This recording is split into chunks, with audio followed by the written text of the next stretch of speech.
mettre de la place. C'est très intéressant et ça se trouve dans Éphésiens.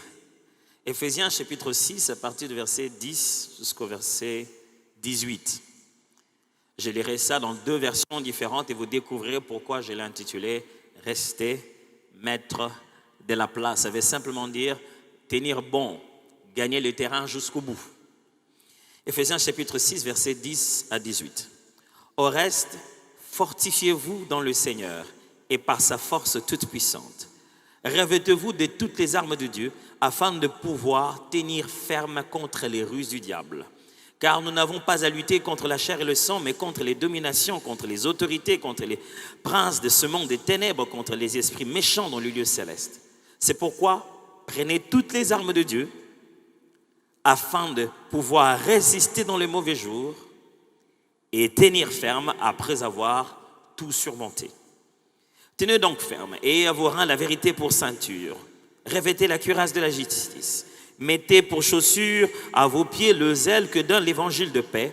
Prenez par-dessus tout cela le bouclier de la foi avec lequel vous pourrez éteindre tous les traits enflammés du malin. Prenez aussi le casque du salut et l'épée de l'esprit qui est la parole de Dieu. Faites en tout temps par l'esprit toutes sortes de prières et des supplications. Veuillez à cela avec une entière persévérance et priez pour tous les saints. C'était la version de Louis II que nous utilisons beaucoup. J'ai voulu vous lire aussi ce matin une version dynamique, la version d'Alfred Cohen. Vous savez, le pasteur Roland aimait toujours citer Alfred Cohen. Et les pasteurs Véron répondaient toujours par Alfred Froen. Il inversait toujours, je ne sais pas s'il a interprété aussi le mot. Je vais lire à partir du verset 10. Pour conclure, devenez des chrétiens forts, non par vous-même, mais en puisant vos forces dans les ressources infinies de la puissance du Seigneur. C'est dans la communion avec lui que vous trouverez votre énergie. Couvrez-vous entièrement de l'armure complète que Dieu offre afin de pouvoir tenir ferme contre toutes les rises de guerre du diable. Car ce n'est pas seulement de notre combat à nous qu'il s'agit. Nous n'avons pas à lutter uniquement contre notre nature terrestre, ni contre des simples ennemis mortels, mais contre les puissances occultes, contre une organisation spirituelle satanique, contre des dictateurs invisibles qui, dans les ténèbres, veulent contrôler et agir et régir notre monde, contre les légions des esprits démoniaques dans les sphères surnaturelles, véritables agents du quartier général du mal. Voilà pourquoi il faut endosser toute l'armure divine afin de pouvoir tenir bon aux mauvais jours et faire usage de tout l'équipement que Dieu vous offre et faire tout ce qui vous est possible.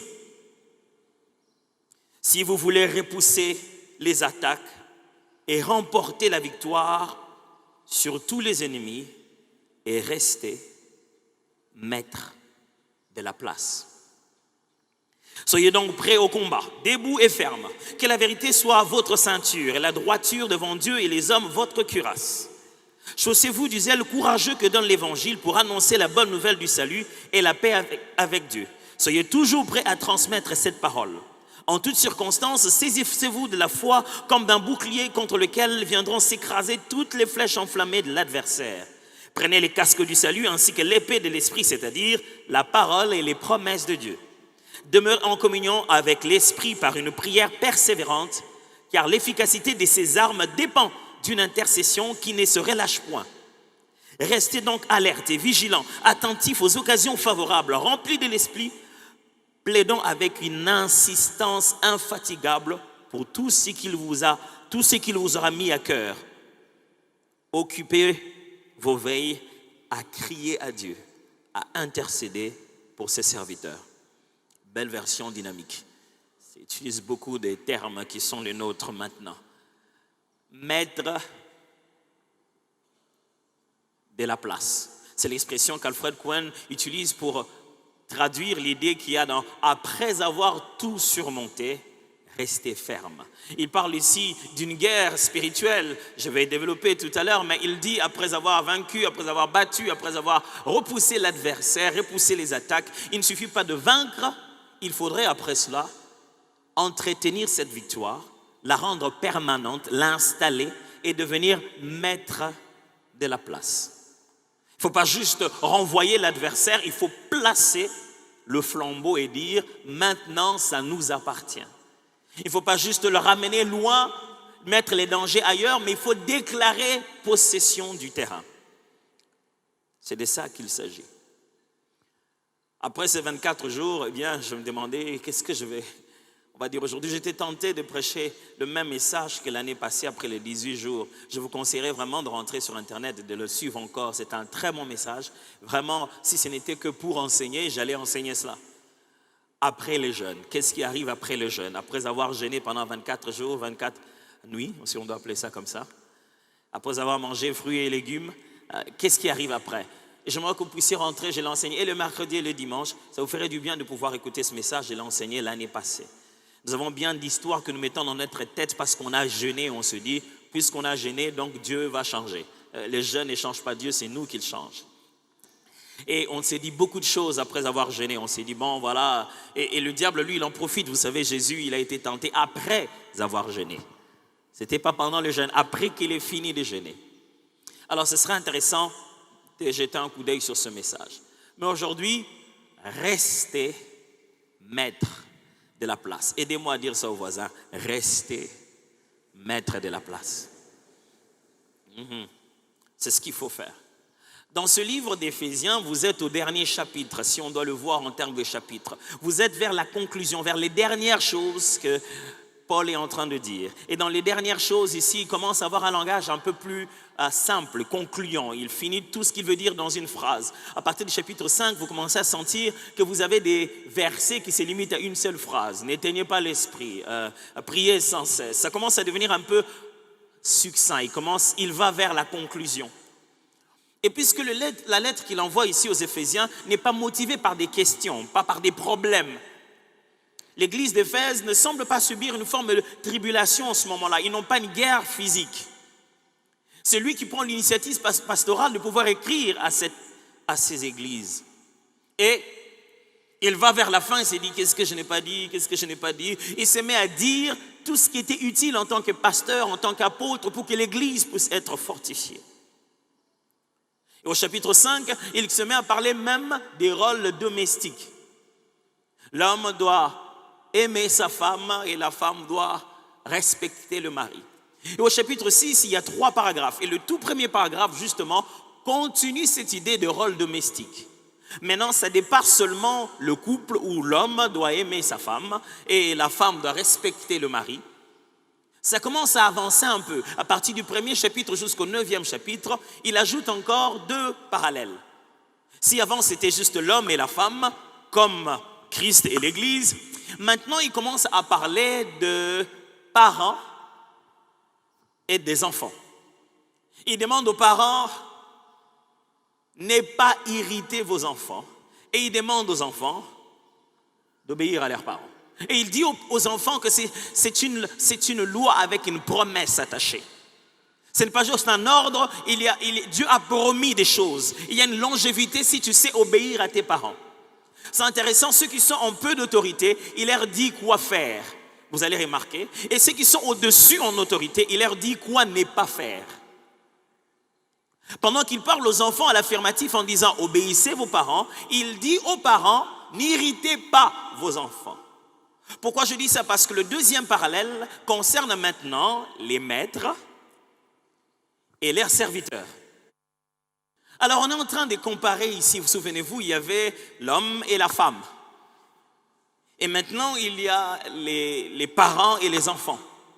Et j'étais en train d'insister sur le fait que ceux qui sont en plus d'autorité dans cette comparaison-ci, Dieu leur dit quoi ne pas faire. Vous savez, quand vous avez l'autorité, vous avez le pouvoir, vous avez l'impression que vous pouvez tout faire. Et Dieu vient leur dire, voici vos limites. Parents, même si ce sont vos enfants, n'irritez pas vos enfants. Même chose avec le maître ainsi que les serviteurs. Aux serviteurs, il leur dit, Vous devez servir vos maîtres avec crainte et tremblement. Il ajoute, avec empressement comme servant au Christ. Ne les servez pas seulement parce qu'ils sont là. Même quand ils ne sont pas là, servez-les comme s'ils étaient là. Il est en fait en train de parler dans les termes actuels de l'employeur et de l'employé. Il dit, vous chrétiens qui travaillez chez les gens, sachez que même quand vous travaillez chez un païen, vous travaillez comme travaillant pour Christ. Et vous devez être un modèle, ne pas le servir juste parce qu'il est là. Même quand il n'est pas là, respectez l'engagement que vous avez vis-à-vis de lui. Combien de gens aujourd'hui à Kinshasa peuvent bénir Dieu d'avoir dans leur entreprise des chrétiens? Ils lisent la Bible à l'heure du travail. Ils arrêtent très tôt pour partir à l'intercession. Quand le chef n'est pas là, ils ont mis les jambes, ils l'ont placé sur la table. Jésus dit non, Paul dit non, ce n'est pas comme ça. Si tu es serviteur, rempli du Saint-Esprit, aimant Dieu, se préparant au ciel, sache que la personne à qui tu as l'engagement, qui est ton employeur, tu lui dois du respect, tu dois servir avec tremblement et empressement. En tant que pasteur, je sais ce que c'est que de ne pas être là et d'être là. Et d'avoir le rapport de quand tu n'es pas là, comment ça se passe, et de te demander, est-ce que ce sont les mêmes personnes quand je suis là? De voir l'empressement naître, tout le monde courir quand tu es là, et d'être tout le temps en train d'appeler quand tu n'es pas là parce que tu veux que les choses bougent. Ça devrait changer, mes frères et sœurs. Les hommes devraient bénir Dieu d'avoir pour employer des gens qui connaissent la parole de Dieu. Parce que tu dis, chef, je ne le fais pas juste à cause de toi, je le fais à cause de mon Seigneur Jésus. Je ne vole pas parce que vous êtes là où il y a des caméras. Je ne vole pas parce que je suis de la nature de ceux qui ne volent pas, de ceux qui ont cru à d'autres valeurs. Mais voilà, je vous disais tout à l'heure, à ceux qui ont plus de pouvoir, il leur dit qu'est-ce qu'il ne faut pas faire. Même chose, il dit au maître ici. Maître, employeur, vous qui avez engagé les bonnes à la maison, vous qui avez la sentinelle, le portier, le chauffeur, maître, la Bible dit, ne menacez pas vos serviteurs. C'est bizarre de travailler chez un chrétien qui est chrétien sauf au moment de parler à la bonne. Il parle comme s'il parlait à un esclave. Il dit non, faites pas ça, que le pouvoir ne vous montre pas sur la tête. Mes frères, qui vous a dit que votre bonne sera votre bonne? Demandez aux sages. Demandez à Salomon quand il dit, j'ai vu 4 choses sur la terre qui m'ont étonné. J'en ai même vu une 5e. Il a dit, quand la servante devient la maîtresse de la maison. Frère, il y a des situations qui changent. Celui qui est maintenant ton serviteur, demain tu peux devenir son serviteur.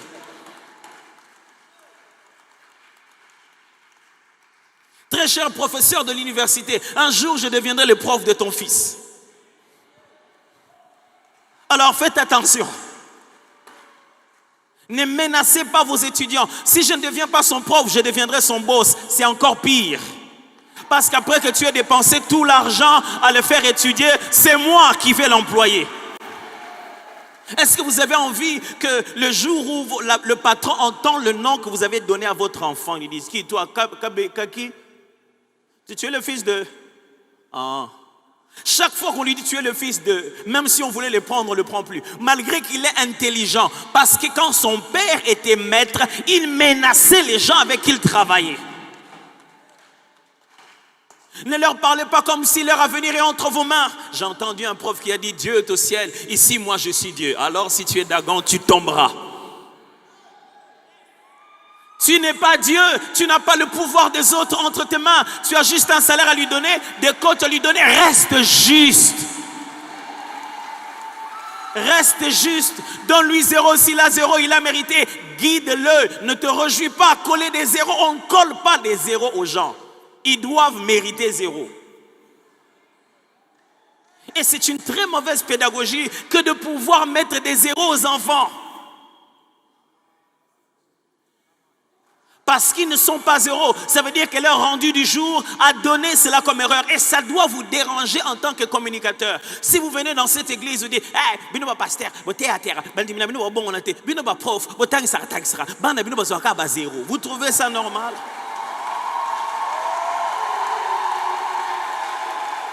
il devait avoir 10. Qui devait lui enseigner pour avoir 10? Si vous voulez que les membres de l'église se répandent, ils se transforment, vous pensez que je devais enseigner ça? Ok, c'est bon. Mais qui devait enseigner ceux qui ont eu 0?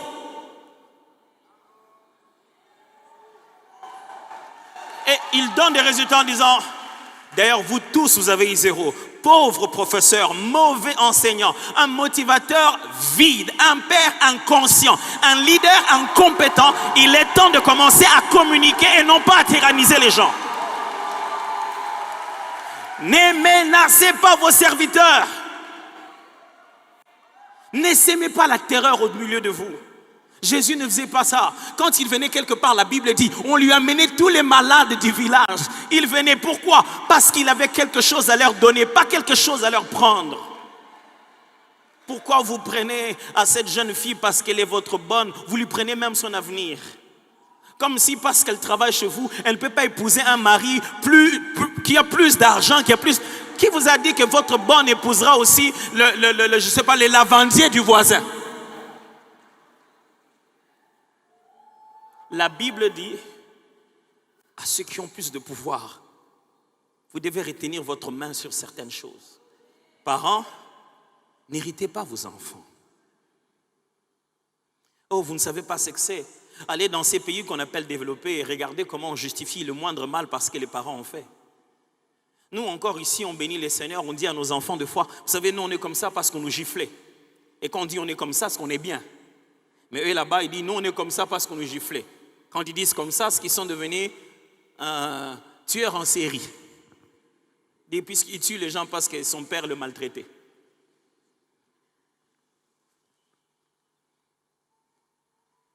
Vous faites mal au cœur de l'enfant. Ah, qui vous a dit qu'un enfant n'est pas un esprit, un être vivant? J'ai toujours eu l'habitude de dire, ce que vous appelez enfant, donnez-le au diable pendant 5 minutes. La façon dont il va massacrer la famille, donnez-le. Si vous pensez qu'il ne fonctionne pas encore, hein, il n'est pas encore en 100% en état, il n'est pas un être humain. Donnez-le à Satan pendant quelques minutes. Et vous le ramenez pour la délivrance, ça va devenir des problèmes de famille. Et vous pensez que quand vous parlez, c'est en l'air. Est-ce que vous ne vous souvenez pas de ce qu'on vous avait dit à vous? Si vous vous souvenez de ce qu'on vous avait dit, pourquoi vous pensez que ces enfants ne vont pas s'en souvenir? À vous qui avez plus de pouvoir, sachez retenir votre main et sachez retenir votre langue. Et c'est ce qu'il a dit au premier paragraphe. Le troisième paragraphe, il est beaucoup plus en train de conclure. Je vais revenir au second parce que c'est celui-là qui nous concerne. Au troisième paragraphe du chapitre 6 toujours, il demande humblement la prière. Une chose que je ne sais pas à cause de quoi et pourquoi à l'église, nous, on n'en a pas droit. Une chose que je ne sais pas depuis quand et qui a dit ça, que nous, prédicateurs, nous n'en avons pas droit. Il est possible qu'un fidèle vienne et s'assoie de l'autre côté de la chaise, me raconte ses histoires et ses problèmes, qu'il n'arrive pas à prier, qu'il a des problèmes dans sa famille. Et il s'attend que nous puissions prier ensemble. Mais s'il apprend que moi aussi, je n'arrive pas à prier, j'ai des problèmes dans ma famille, il quitte l'église.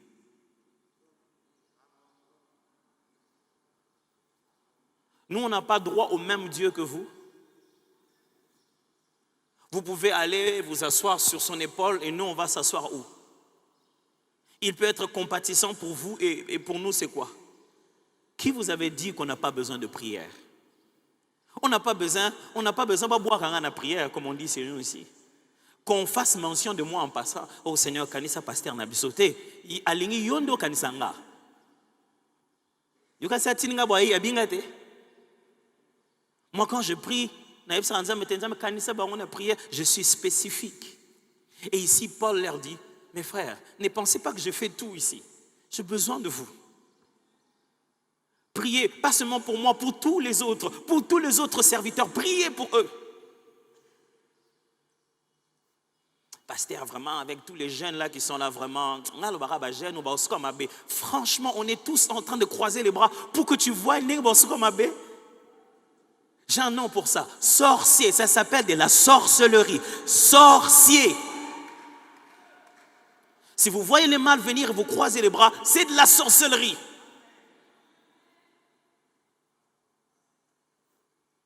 Pasteur, tout le monde a bango.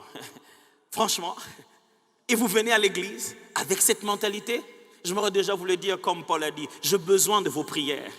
Ma famille a besoin de vos prières. Les pasteurs de cette église veulent que vous parlez à Dieu pour qu'il reste sur la bonne voie. Ils gardent le courage de prêcher l'évangile et de vivre à l'intégrité, d'être ce qu'ils sont en train de vous demander d'être. Et on n'en a pas besoin en passant, on en a vraiment besoin.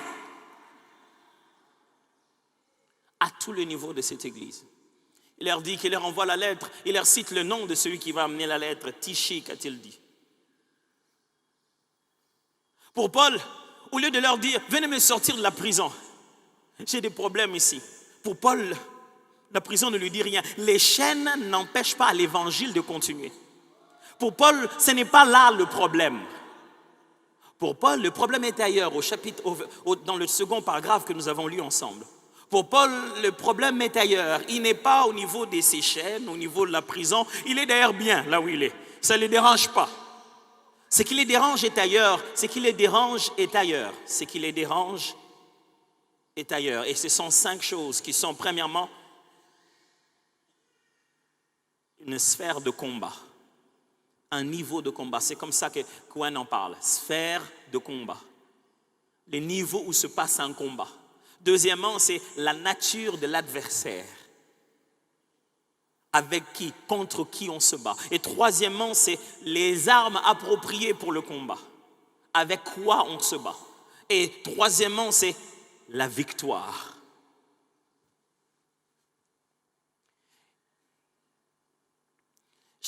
Et cinquièmement, c'est la possession définitive du terrain.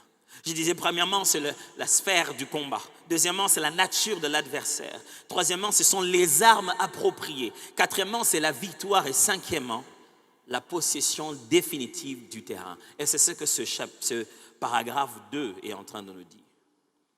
Dans le deuxième paragraphe, Paul s'est mis à décrire ces 5 choses dont je vous parle ici.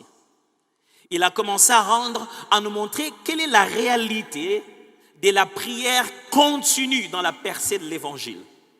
Il montre comment si on reste dans la prière et si on se bat de la bonne manière, ça peut apporter une percée. Ça peut permettre au plan de Dieu de s'accomplir. Même quand on est loin, on peut être en train de prier et d'appliquer les principes qu'il dit et permettre à l'œuvre qui est même à distance de percer et de réussir dans un terrain où il y avait l'adversaire, de le bouter dehors et de prendre possession. On a un sérieux problème aujourd'hui en RDC, je vais revenir sur ça tout à l'heure. C'est que le chrétien, quand la Bible dit de faire une chose, et ils disent qu'ils le font. Quand la Bible dit de résister au diable, ils disent « je résiste au diable ». La Bible n'a pas demandé que tu dises que tu résistes au diable. La Bible a demandé que tu résistes au diable. Ce sont 2 choses différentes. C'est comme conjuguer le verbe courir avec action sans bouger ses jambes. Je me souviendrai toujours un jour, on devait être en 6e primaire. Et mon frère Sédou qui est là, je ne sais pas, à Tumbola Kibanani, j'arrive à la fin de cours. Or, le principe, c'était vraiment, comme on dit à Kinshasa, mon mémima qui a soit raté, bunda raté. Parce que moi, je venais avec un polo de la maison, l'uniforme, on n'en avait qu'une. C'est ce que lui il portait et ce que moi je devais porter. Donc il ne devait même pas utiliser les stylos. Il y avait des jeux qu'il ne pouvait pas faire parce que l'uniforme était à usage multiple. Donc à la sortie de l'école, il prenait son uniforme parce que c'était le seul uniforme qui avait l'écusson de l'école. On n'en avait pas d'autre. Donc je n'avais pas le droit d'entrer. Donc je l'attendais tout bonnement dehors et il venait avec et moi je prenais et j'entrais. Ces jours-là, j'arrive, je le trouve, des gens en train de l'encercler, ils veulent se battre. Depuis cet âge-là, notre père, je ne sais pas qu'est-ce qu'il avait comme idée, il nous a envoyé chez un de nos oncles qui était parmi les fondateurs des arts martiaux qu'on appelait Mukumbusu. Un mélange de Jiu-Jitsu, de taekwondo, de karaté, de judo, ainsi de suite. Et un peu de catch congolais, parce que ça se mélangeait un peu. Et on était devenus déjà des fervents utilisateurs du tatami. Et donc, je vois les gens entourer Sédou. J'arrive. Qu'est-ce qu'il y a? Il y a un combat. Normalement, on enlève d'abord la chemise.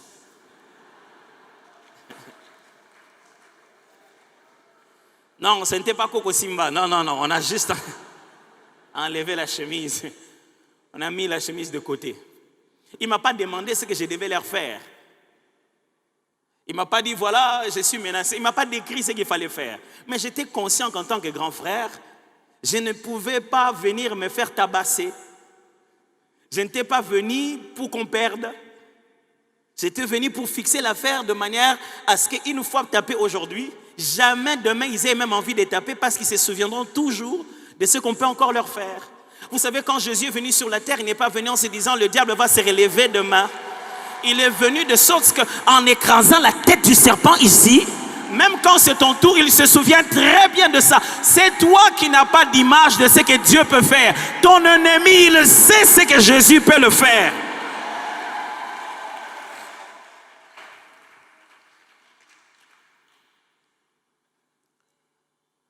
Il a parlé des sphères de combat d'abord. Quelle est cette sphère de combat? Il y a deux sphères de ce combat qu'il parle ici. Premièrement, il y a le combat qui est au niveau charnel.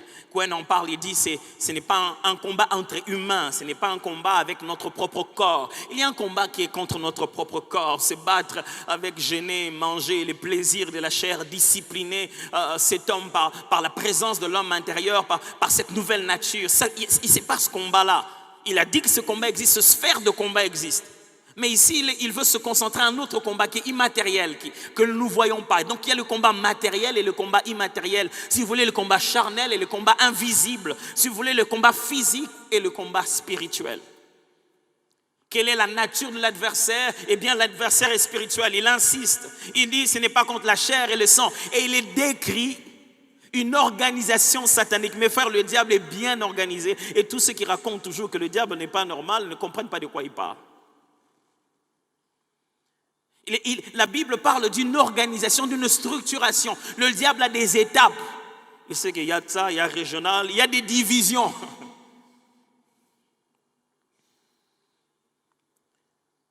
Mais aussi, c'est telle sphère de combat, oui, c'est telle nature de l'adversaire, mais quelles armes il faut utiliser? Paul dit, il faut prendre toute l'armure. Il insiste sur la totalité. Revêtez-vous de toutes les armes de Dieu. Toutes, s'il vous plaît, toutes. Les chrétiens d'aujourd'hui vont au combat à moitié vêtus. Toutes les armes. Ce n'est pas parce que ton arme peut faire du mal que tu ne dois pas porter des gilets pare-balles. Ce n'est pas parce que le nom de Jésus est puissant que tu ne dois pas avoir de bouclier pour te protéger. Ce n'est pas parce que tu peux offenser que tu ne peux pas te protéger. Et du reste, quand vous étudiez cela, 99% de ces armes sont des armes défensives pour se protéger. Il n'y a qu'une seule arme qui est l'arme offensive pour attaquer le diable. Et nous, vous savez, on passe 99% de temps à attaquer. Dans un combat de boxe, si je dois revenir encore dans notre histoire, notre maître nous disait toujours que lorsque tu ne maîtrises pas bien ton adversaire, tu devrais apprendre à l'épuiser, à devenir si implacable, si impénétrable que tu vas perturber sa stratégie. Et c'est ce que Jésus et ce que Paul enseigne ici. Il dit, revêtez-vous de tout ce qui empêche l'ennemi d'entrer, qu'il aurait tellement tenté d'entrer qu'il s'est dit, mais finalement, comme ça, quand vous frapperez une seule fois, c'est fini.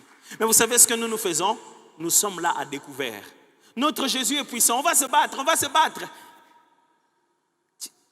On n'a pas dit que lui n'est pas puissant aussi. Hein? On est dans le camp de tout puissant, cela n'annule pas la puissance de l'adversaire. Le temps que toi tu puisses dire au nom de Jésus, au solo temps d'autres au nom de Jésus. On dit.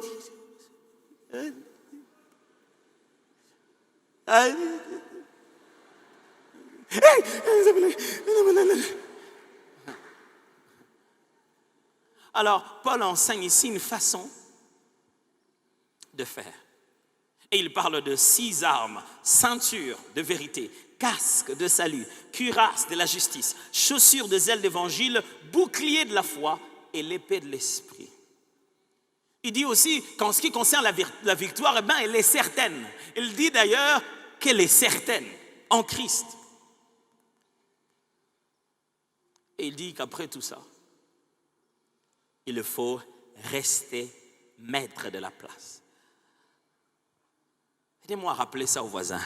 Rester mettre de la place. Aujourd'hui, je n'ai pas l'intention de vous expliquer ces armures, mais vous expliquer plutôt le fait de rester mettre de la place. Tenir bon après avoir tout surmonté. Après avoir investi 24 jours à avoir des maux d'estomac, tenir bon après ça. Après avoir investi 24 jours multipliés par 3 séances minimales de prière, tenir bon après ça. Après avoir investi, et frères et sœurs, le diable n'est pas intimidé par le nombre de jours qu'on a prié. Jésus en a fait 40, juste après les 40, le diable a dit aussi, si, ok, tobanda.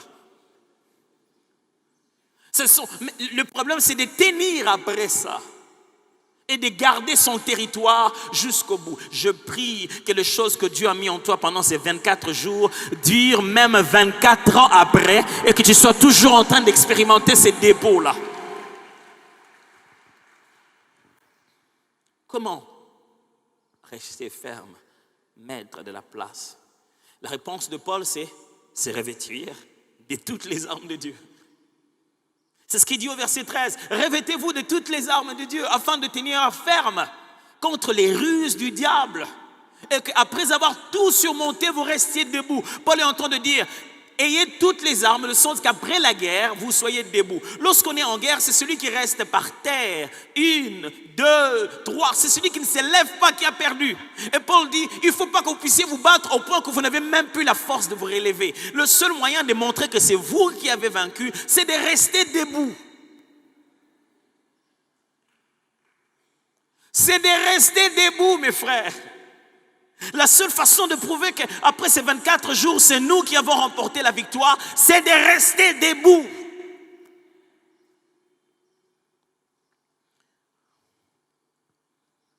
Jésus faisait la même chose. C'est comme ça qu'il est resté toujours vainqueur jusqu'à ce jour et qu'il a le nom souverainement élevé au-dessus de tout nom. Parce que la vérité, c'était tout ce qu'il disait. En vérité, je vous l'ai dit. Il disait, vous, votre père c'est le diable, c'est le père du mensonge. Il dit, moi je suis dans la vérité c'est la lumière. Vous n'aimez pas la vérité, vous n'aimez pas rester dans la lumière. Jésus, c'est tout ce qu'il faisait, la justice de Dieu. Être juste devant Dieu, devant les hommes.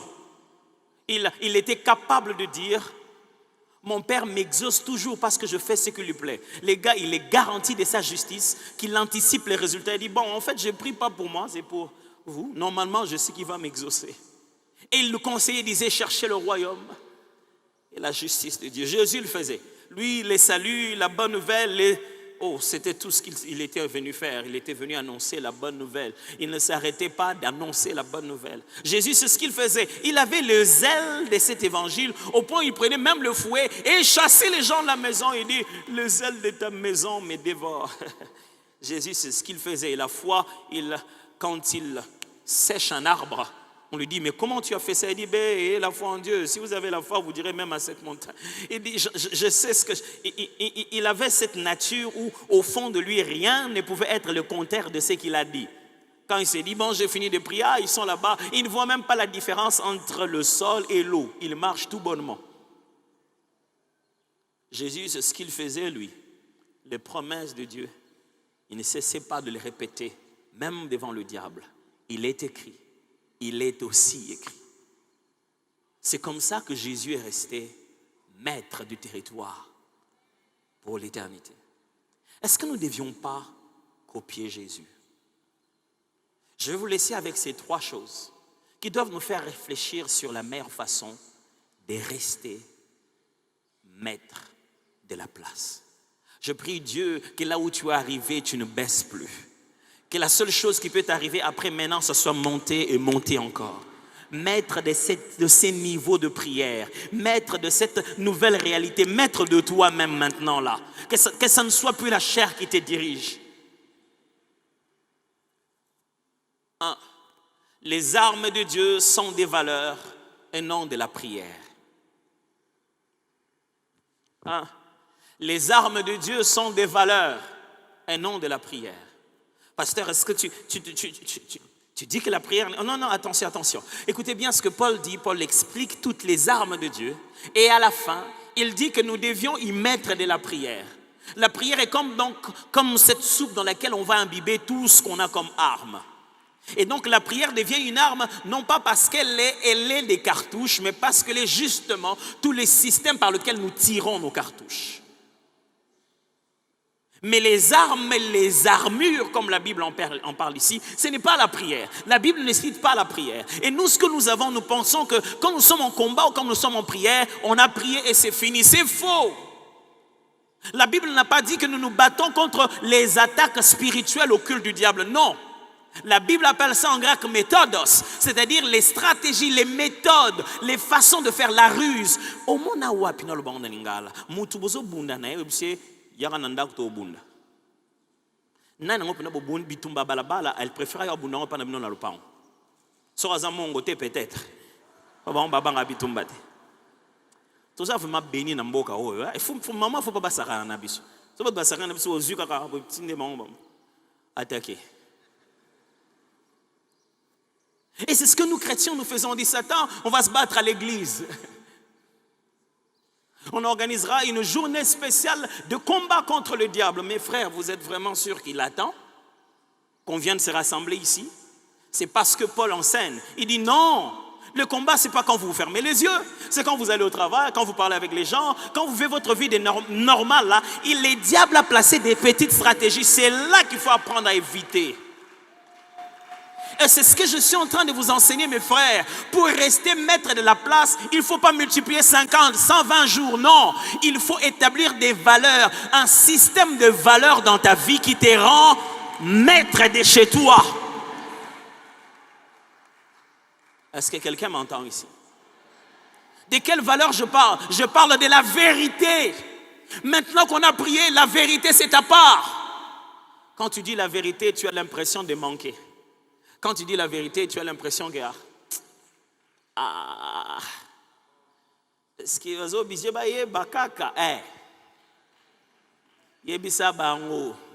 il faut dire la vérité. Quand tu ne sais pas dire la vérité, tu laisses des portions de ta victoire à l'adversaire. Vous savez ce que Jésus disait? Il dit, le prince de ce monde arrive et il n'y a rien de lui en moi.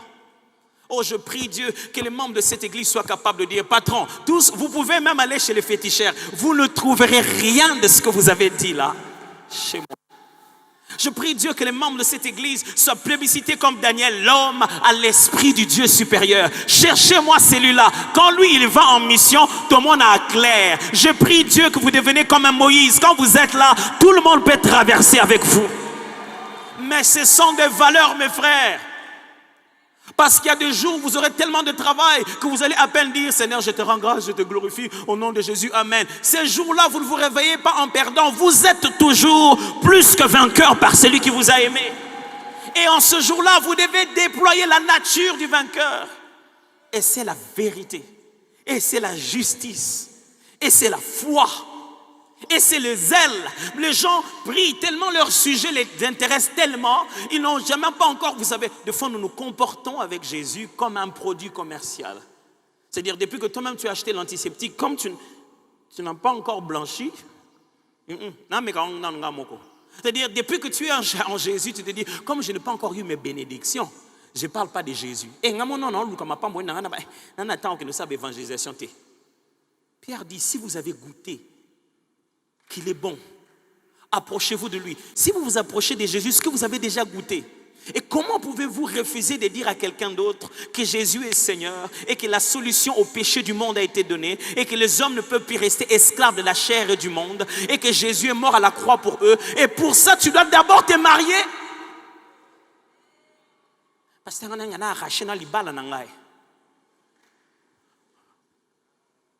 après les mariages, tu demanderas les enfants. Après les enfants, tu demanderas quoi encore? Et le zèle de l'évangile.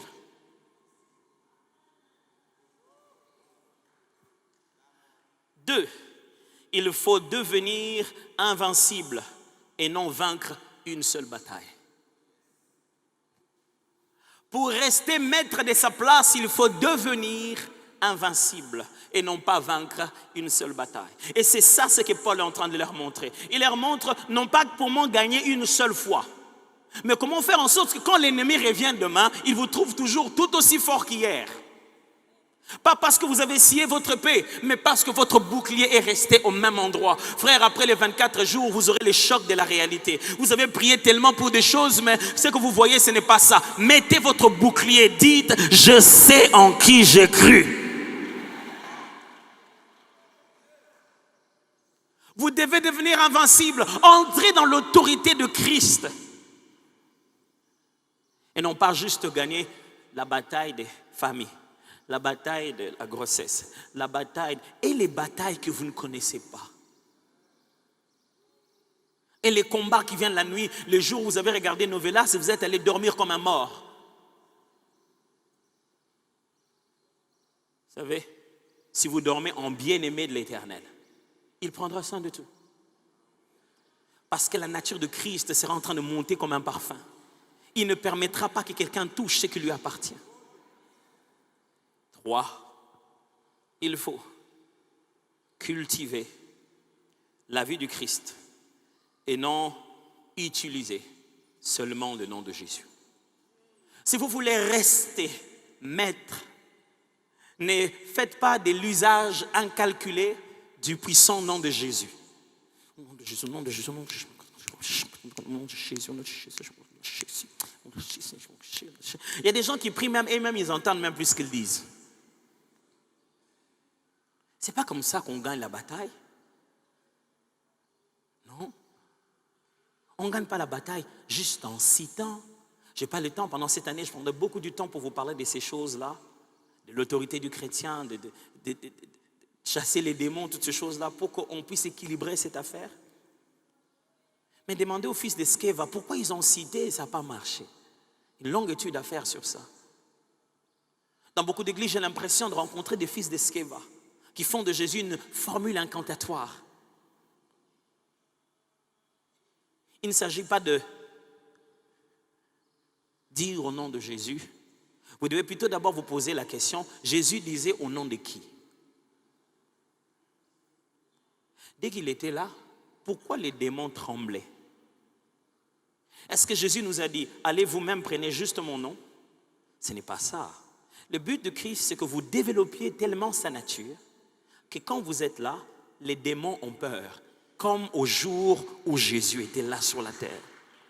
Si vous voulez rester à votre place, gardez votre victoire, cultivez la vie de Christ. Devenez comme Jésus. Jésus était amour et pardon. Il pardonnait quand il était encore sur la croix. Frère, ne changez pas votre cœur à cause du mauvais cœur des hommes. Laissez-les faire ce qu'ils font. Ton Rédempteur se lèvera même en dernier. Ne deviens pas comme eux. Reste ce que tu es. Deviens encore meilleur en Christ. Sois transformé en son image. Et j'ai une bonne nouvelle pour vous. La vision de cette église, c'est cultiver la vie de Christ.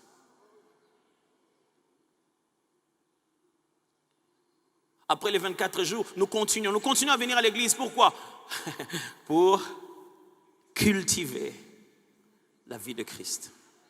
Jusqu'à ce que Christ soit formé en nous, comme Paul le disait pour Timothée, qu'il soit pleinement formé en nous. Ce que Dieu veut, c'est que Christ règne dans votre entreprise. Ce que Dieu veut, c'est que Christ règne dans votre mariage. Ce que Dieu veut, c'est que Christ règne dans cette nation. Et ce n'est pas par des prières, mais par des natures de personnes qui ressemblent réellement à Jésus. Ce que Dieu veut, ce n'est pas que tu pries juste pour votre famille, mais qu'il y ait Jésus dans votre famille. Et vous savez pourquoi on ne voit pas Jésus? Kandanayo. Tu es rapide en colère et riche en bêtises. Ce n'est pas biblique. Il fallait être lent à la colère et riche en bonté. C'est-à-dire, il y a des gens qui te dévancent, ils se fâchent contre toi avant que tu te fâches contre lui. C'est-à-dire, c'est lui qui a mal fait.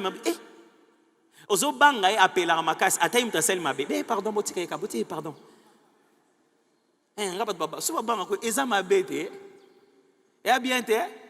Et non, nga sakanati, o sakanati, atatang yom to sel buzoba.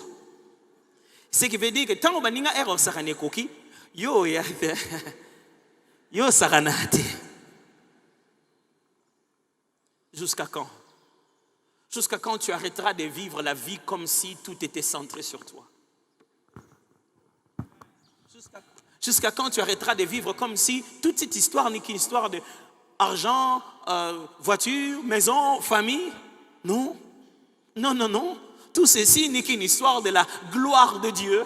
La raison pour laquelle, au nom de rien et poussé par personne, il a dit, créons l'homme à notre image. Il n'y avait pas de voiture à cette époque. Quand Adam était là, est-ce qu'il y avait même Ève? Il n'y avait même pas de mariage le jour où on a créé le premier être humain. Pourquoi il l'a fait? Pour sa gloire. Il ne s'agit pas de toi en fait. Frère, vraiment, Dieu nous va nous faire 24 jours pour son mutuka. Qui nous na banque, mon cher? Et où melaté? Si tu es un client privé, va dans les secteurs où on s'occupe des... Il y a des crédits qu'on donne dans à peu près 48 heures. Ça ne va pas durer. Tu auras ta voiture sans problème. Ne fais pas 24 jours à manger les légumes pour avoir une voiture. Je te le déconseille. Ça ne sert à rien. Ne détruis pas ton estomac pour épouser un garçon. Entre-temps, quand tu vas l'épouser, tu vas avoir encore des problèmes d'estomac. Les mariages, tu vas... Au coco, là. C'est-à-dire qu'au colis. Alors ne détruis pas encore ton estomac pour encore aller dans un exercice d'estomac. Celui qui a fait 40 jours et 40 nuits n'a pas visé épouser un être humain. Celui qui a fait 40 jours et 40 nuits, ce n'est pas la voiture qu'il voulait. Il continue à marcher des lieux en lieux. Celui qui a fait 40 jours, 40 nuits, il a fini sa course à la croix en train de dire « Tout est accompli ». Tu ne vis pas pour toi. Il y a un livre que tu dois accomplir pleinement. Et je prie que les 24 jours que tu as fait entrent dans ce livre-là. Père, nous te prions, nous te rendons grâce. Aide-nous à rester là où tu nous as plantés. Une fois tu avais planté l'homme dans les jardins d'Éden, le diable l'a roublé. Et tu l'as fait sortir.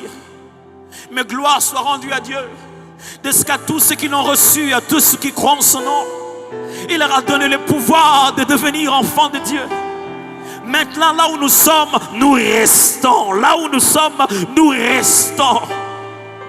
Tu as fait de nous plus qu'un vainqueur. Tu as ravi la victoire à cet imposteur depuis le désert et jusqu'à la croix. Et tu nous as plantés en cet endroit. Là où tu nous as plantés, nous allons rester maîtres de la place. Je déclare, l'Église est maître du Congo ici. C'est notre place. Jésus, Jésus, encore et encore.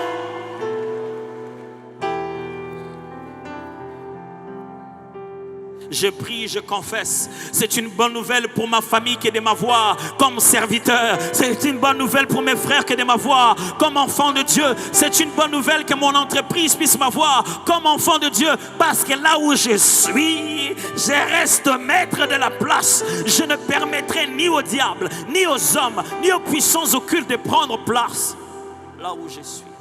Est-ce que ce n'est pas peut-être le moment de parler? Parle un peu, quelques secondes à Dieu. Juste 2 mots, 3 mots. Alléluia. Je reste dans la victoire que tu m'as donnée.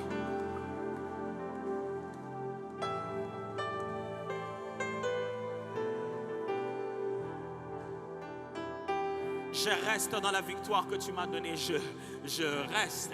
Ici, c'est chez moi. Ici, c'est là où tu as placé l'étendard de la victoire. Je reste là où tu m'as appelé. Je reste là où tu m'as placé. Je reste dans la victoire que tu m'as donnée.